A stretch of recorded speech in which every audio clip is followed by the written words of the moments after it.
بسم الله الرحمن الرحيم. الحمد لله رب العالمين حمد الشاكرين، الصلاة والسلام على سيد الأنبياء والمرسلين سيدنا ونبينا وشفيعنا ومولانا محمد وعلى آله وأصحابه الطيبين الطاهرين. قدرمنو اوریدونکو د ژوند د لارې د خپرونې مینوالو، السلام علیکم ورحمة الله وبرکاته. ستاسو روغتیا او خوشحالي د پاک رب نه غواړم، په دې هیله چې د صحت او عافیت جامې په تن ولرئ او خوشحالي مو په برخه وي. دا دی زه محمد یاسین فهیم د ژوند د لارې د خپرونې په وړاندې کولو کې ستاسو په خدمت کې یم، په دې هیله چې دا خپرونه ستاسو د پام وړ وګرځي. قدرمنو اوریدونکو، په نننۍ خپرونه کې به وغږیږو چې موسی علیه السلام سره د بني اسرائیلو کم طرف ته ځي او څه کوي. خو د دې نه مخکې غواړم په یوې موضوع باندې ټینګار وکړم چې آیا موسی علیه السلام په رښتیا سره نیم ژبی و او که نه و. لکه چې موسی علیه السلام پخپله وایي رب اشرح لی صدري ویسر لی امری واحلل عقدة من لسانی یفقه قولی. موسی الله ته عرض وکړه چې زما پروردګاره زما سینه پرانیزه او زما کار آسانه کړه او زما د ژبې غوټه وسپړه تر څو چې خلک زما په خبره باندې صحیح وپوهېدلی شي.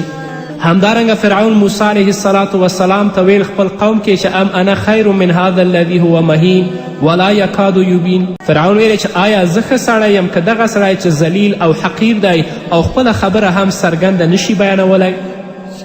د دغو دوه آیتونو د تفسیر په اړه زموږ په ځینې تفسیرونو کې اسرائیلي او هغه خبرې شوي چې اصلا هغه د موسی علیه السلام په شان کې مناسبې نه دي او هغه اسرائیلي واقع ده. وایي کله چې موسی علیه السلام له وړوکوالي نه د فرعون په کور کې روزل کېده، یوه ورځ یې د فرعون د سر تاج د هغه له سره کوز که او په خپل سر یې کیښود. او ځینې تفسیرونو کې داسې لیکلي چې یوه ورځ موسی علیه السلام فرعون د ګیرې نه ونیوه او د فرعون ګیره وشکوله. هغه د موسی د عمل په بدفالي باندې ونیوه، خو میرمنې راوړاندې شوه او فرعون ته ویلې دا ماشوم دی نه پوهیږي. نو فرعون سره دا پوښتنه پیدا شوه چې دغه ماشوم دا کار په ارادي ډول کړی دی او که دا یوازې یو طفلانه عمل دی. نو په پای کې دا پریکړه وشوه چې د ده په وړاندې سره زار او اور دواړه کیښودلی شي چې موسی علیه السلام کوم څیز ته لاس مخکې کوي. کله چې دواړه یې ورته په مخ کې کیښودل نو حضرت موسی علیه السلام پاڅېده او سکروټه یې په خوله کې واچوله. نو په دې ډول که څه هم مړ نشه خو ژبه یې تل لپاره عیبي پاتې شوه. ځینې تفسیرونو کې دا لیکلي، خو دغه خبره پوهه او ادراک نه مني. که ماشوم په اور کې لاس هم وهلی وي خو دا په هیڅ ډول نشي کیدی چې هغه سکروټه راجګه کړي په خوله کې واچولی شي. ماشوم خو د اور د تاو په محسوسولو سره لاس د اور نه لرې کوي. چې کله ماشوم د اور د حرارت تاو محسوس کړي نو د هغه نه لاس پورته کوي. دا خبره خو لا پرېږده چې هغه اور بیا پورته کړي او په خپل خوله کې واچوي. د الله د کلام د عبارت نه چې کومه خبره زموږ ذهن ته راځي هغه دا ده چې حضرت موسی علیه السلام په خپل ځان کې د تقریر کولو صلاحیت نه لید او هغه اندېښمن و که چیرته د پیغمبري فریضو د ترسره کولو لپاره بیانیې ورکولو ته اړتیا پیښه شي نو د هغه طبیعي حیا به خنډ شي. له دې کبله هغه دعا وکړه چې یا الله زما د ژبې غوټه پرانیزه تر څو په ښه شان خلک په خپله خبره باندې وپوهولی شم. او همدارنګه د الله کلام د حضرت موسی علیه السلام په زړه پورې جذاب تقریر، فصاحت او د موسی علیه السلام په بلاغت باندې شاهدي وی. دا خبره د پوهې پر خلاف ده چې الله رب العزت کوم نیم ژبی یا هغه سړی چې پوره خبرې نشي کولی هغه خپل پیغمبر وټاکي، بلکې د بڼې صورت، شخصیت او استعداد په لحاظ تر ټولو غوره خلک پیغمبران ټاکل شوي دي. هیڅ یو پیغمبر له داسې عیب سره نه دی لیږل شوی او نه لیږل کیدی شي چې د هغه په اساس هغه د خنډ وړ وګرځي یا د حقارت په سترګه هغه ته خلک وکتلی وګوري. نو دا خبره چې موسی علیه السلام نیم ژبی و یا هغه اور یې پورته که خپلې خولې ته، دا اسرائیلیات دي. دا د الله په کلام کې اصلا دې ته اشاره نه ده شوې. موسی علیه السلام د دعوت په لاره کې د بني اسرائیل له خوا نه د ډیرو سترو خطرونو سره مخامخ شو. بني اسرائیل سره له دې چې د الله رب العزت ښکاره معجزې د موسی په لاس په پرله پسې ډول ولیدلې، خو بیا هم د بت لمانځنې لورې ته واوړېدل او د بت عبادت کولو هم د دوی عادت د مصریانو څخه زده کړی و. یعنی د بت عبادت کول دوی د مصریانو نه یاد کړی و. د مصریانو غلامي د بني اسرائیلو مفکوره سخته فاسده کړې وه او دې قوم یعنی بني اسرائیلو هغه اغیزې له ځان نه ونه شوې ویستلی چې د مصر د فرعونانو د غلامي په دور کې د هغوی په رګ رګ کې ننوتلې وي. له دې کبله کله چې د سره سمندر څخه تیریدل موسی علیه السلام سره روان ول، هلته یې د مصریانو یوه لویه بتخانه ولیده چې تر نن ورځې پورې د هغه نښې نښانې هم موجود دي. بني اسرائیلو د بتخانې په لیدو سره د مصنوعي خدای اړتیا احساس کړه او موسی علیه السلام ته یې وړاندیز وکړه چې ته زموږ دپاره هم یوه بتخانه جوړه کړه تر څو د دوی په څیر موږ هم د بتانو په لمانځنه باندې بوخت شو او د بتانو عبادت وکړو. د دې وړاندیز په اورېدو سره موسی علیه السلام هغوی سخت وټکول. د الله رب العزت کلام دا پیښه موږ ته داسې بیان کړې ده: وجاوزنا ببني اسرائیل البحر فأتوا على قوم يعكفون على أصنام لهم قالوا يا موسى اجعل لنا إلها كما لهم آلهة قال إنكم قوم تجهلون إن هؤلاء متبرأ ما هم فيه وباطل ما كانوا يعملون قال أغير الله أبغيكم إلها وهو فضلكم على العالمين. الله رب العزت فرمایي چې موږ بني اسرائیل له سمندر نه پورې ایستل، بیا هغوی لاړل او په لاره کې په یو داسې قوم باندې تیر شول چې د خپلو څو بتانو په مینه کې نښتي ول، یعنې د خپلو څو بتانو عبادت یې کوه. نو بني اسرائیل وویل چې ای موسی زموږ لپاره هم دغسې معبود جوړ کړه لکه چې د دې خلکو معبود دی او دوی عبادت کوي، موږ ته هم داسې معبود جوړ کړه. موسی علیه السلام ویل تاسې ډیر د ناپوهۍ خبرې کوئ، یعنې هغه خبرې کوئ چې یو عاقل انسان سره نه ښایي. دا خلک چې د کومې کړنلارې پیروي کوي هغه تباه کیدونکې ده او کوم عمل چې هغوی سرته رسوي هغه سر تر پایه باطل دی. ورپسې موسی علیه السلام زیاته کړه آیا زه ستاسې لپاره له الله نه پرته کوم بل معبود ولټوم په داسې حال کې چې هماغه الله دی چې تاسې ته یې د ټولې نړۍ پر قومونو باندې فضیلت در بخلی او د فرعون له ظلم او استبداد نه خلاص کړي یاستئ. خو بني اسرائیل ډیر جاهله قوم او ډیر احمق قوم و چې الله رب العزت د فرعون د ظلم او د بدبختی او د کړاو نه دوی خلاص کړل، بیا هم دوی د الله په وحدانیت باندې پوره عقیده نه درلودله. نو کله چې بني اسرائیلو د سینا په ټاپو کې حضرت موسی علیه السلام سره خپل حرکت ته دوام ورکړه، هلته یې د څښاک هیڅ اوبه د خپلې تندې د منځه تللو لپاره ونه موندلې، یعنې بلکل یې اوبه پیدا نه کړې چې هغه باندې خپله تنده ماته کړي. په ډېر عصبانیت او غصې سره موسی علیه السلام ته راغلل، د خپلې بېوسي اظهار موسی علیه السلام ته وکړ او له هغه نه یې د اوبو غوښتنه وکړه. موسی علیه السلام چې کله دا غوښتنه د دوی ولیدله نو الله رب العزت دربار ته د عاجزي او د تضرع لاسونه پورته کړل. نو رب العزت موسی علیه السلام ته امر وکړه چې تیږه یعنې هغه غټه تیږه په خپله همسا باندې ووهه.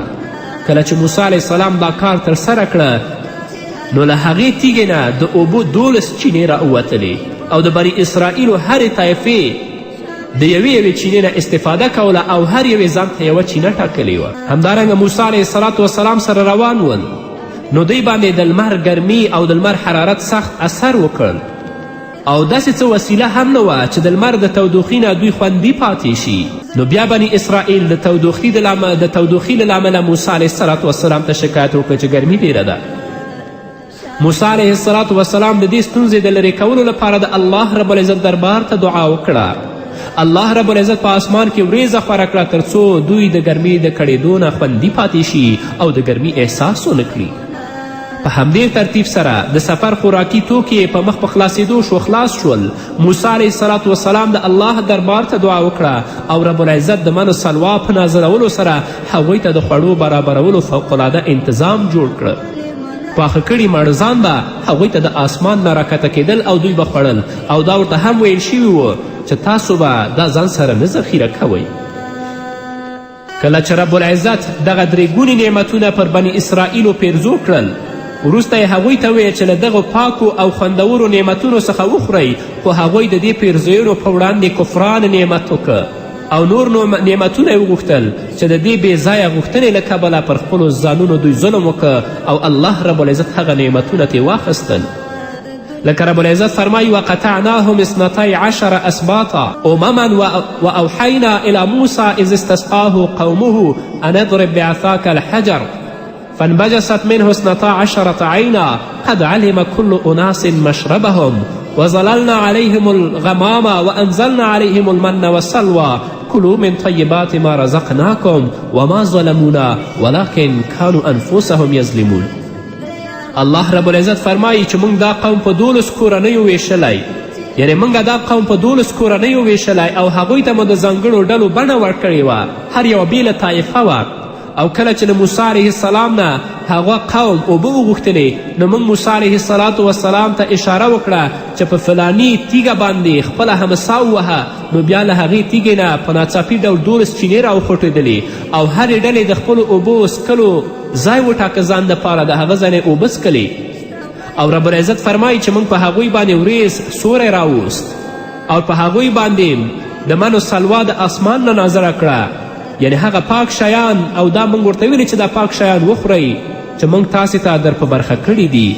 خو له هغه وروسته چې هغوی څه کړي دي نو په موږ باندې ظلم نه دی کړی، بلکې په خپلو ځانونو باندې ظلم کړی و. د موسی علیه السلام د لارښوونو او د موسی علیه السلام د خبرو د منلو نه یې مخ ګرځولی دی. الله رب العزت بیلابیل او قسمه نعمتونه په بني اسرائیلو باندې پیرزو کړل. خو بني اسرائیلو د دې پر ځای چې د الله رب العزت د نعمتونو شکرانه ادا کړي، الله ته سر په سجده کې دي، هغوی کفرانه نعمت وکړه، د الله رب العزت د نعمتونو نه مخ واړوه، شکر یې ونه ایسته، نو رب العزت هغوی تباه او برباد کړه چې تر ننه ورځه پورې هم په دنیا کې هغوی ذلیل ګرځي. اوس موسی علیه السلام د رب العزت میقات ته ځي. موسی علیه السلام په مصر کې بني اسرائیلو ته دا خبر ورکړی و چې الله رب العزت فرعون له منځه وړي، فرعون به تباه او برباد کوي او خپل کتاب به په تا باندې نازلوي. یعنی الله موسی ته دا خبر ورکړی چې تا به پیغمبر ګرځوم او په تا باندې به کتاب را نازلوم چې په هغه کتاب کې به امر او نهی وجود لري، چې په ټولو مخلوقاتو باندې دا واجب ده چې د هماغه کتاب په لارښوونو عمل وکړي. خو کله چې الله رب العزت فرعون له منځه یې وړه، غرق یې که او بني اسرائیل د غلامي د بند نه خلاص کړل او هغوی ته د یو خپلواک قوم حیثیت رب العزت په برخه که، نو حضرت موسی علیه السلام د الله په امر باندې د سینا غره ته وخوځېده او رب العزت وغوښته د سینا غره ته تر څو هغه ته د نړیوالو لپاره شریعت د ژوندانه قانون ورکړي. بناء الله رب العزت هغه ته دا امر وکړه چې 30 ورځې هلته پاتې شي او په دې موده کې روزه ونیسي او د رب العزت په عبادت باندې بوخت اوسي. کله چې موسی علیه السلام 30 ورځې سر ته ورسولې، بیا الله رب العزت هغه ته امر وکړه چې د عبادت د بشپړېدو لپاره 10 ورځې نورې هم روژه ونیسه. د دې عبادت لپاره 40 ورځې ځکه نیټه ټاکل شوې وه چې حضرت موسی علیه السلام یوه بشپړه څله په غره کې تیره کړي او روژه ونیسي. شپه ورځ عبادت، تفکر او تدبر وکړي، زړه او دماغ یو لوري ته متوجه کړي او د هغه درانه فرمان اخیستلو استعداد په خپل ځان کې وروزي چې په هغه باندې نازلېدونکی و، یعنی تورات په موسی علیه السلام باندې نازلېده.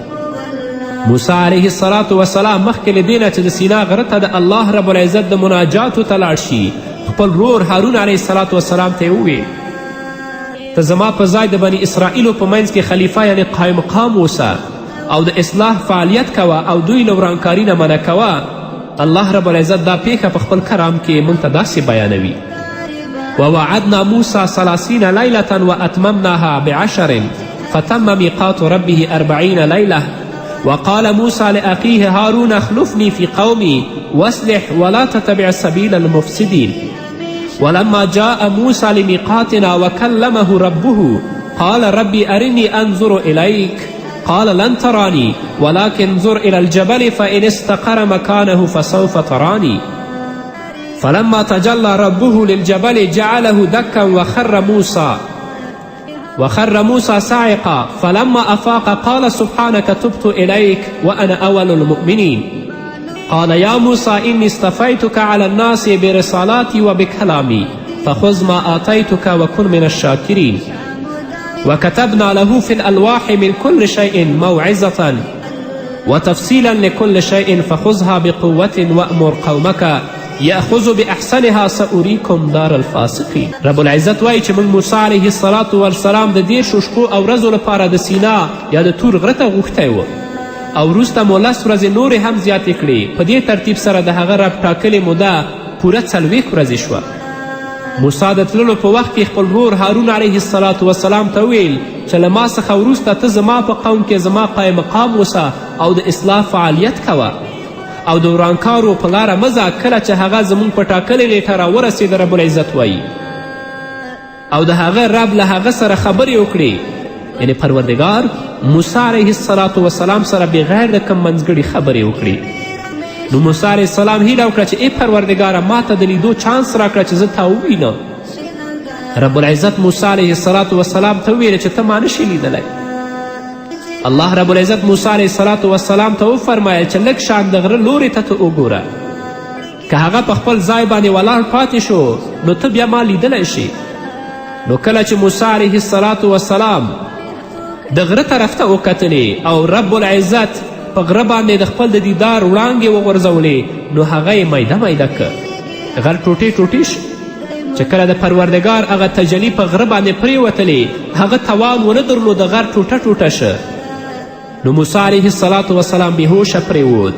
کله چې په سود شو موسی علیه السلام په حال راغی، نور ویې ویل چې زما پروردګاره زه ستا په دربار کې توبه وباسم او تر ټولو مخکې ایمان راوړونکی زه یم. او موسی رب العزت بیا موسی علیه السلام ته ای موسی ما تا ته پر ټولو خلکو ترجیح درکړې او ته مې غوره کړی چې زما پیغمبري وکړې او له ما سره هم کلام اوسه، نو څه چې زه درکړم هغه واخله او د رب العزت شکر ادا کړه. له هغه وروسته رب العزت فرمایي چې موږ موسی علیه السلام ته د ژوند د هرې څانګې په باب نصیحت او د هر اړخ په باب هدایت په تختو باندې لیکلی ورکړ چې هغه تورات و. او موسی علیه السلام ته هم دا وویل چې دا هدایت په خپلو محکمو لاسونو باندې واخله او خپل قوم ته امر وکړه چې د دې غوره مفاهیمو پیروي وکړي. زر به زه تاسو ته د فاسقانو کور در وښیم. سأریکم دار الفاسقین، زر ده چې د فاسقانو یا هغه کسانو چې د رب العزت د اوامرو نه یې سرغړونه کړې هغه به تاسو ته در وښیم. نو موسی علیه السلام بني اسرائیلو سره ډېرې سختې ورځې تېرې کړي، خو هغه ناشکره قوم او هغه ناشکره ملت و چې نه د رب العزت د نعمتونو شکر ادا که او نه د موسی علیه السلام شکر چې هغوی د فرعون د غلامي او د فرعون د بدبختي نه خلاص کړل او تل لپاره آزاد ژوند هغو دپاره غوره کړه. نو کفران د نعمت یې وکړه الله په غضب او په لعنت کې ګرفتاره کړل. قدرمنو اوریدونکو په نورو خپرونه کې به بیا هم انشاءالله په دې موضوعاتو باندې وغږیږو. نو دا وه زموږ نننۍ خپرونه چې ستاسو درانه حضور ته وړاندې کړه. تر بلې خپرونې پورې چې زه بیا هم ستاسو درانه حضور ته راځم، تاسو ټول په پاک رب سپارم. پاتې ژوند او پاتې ورځم نیکمرغه. پاک الله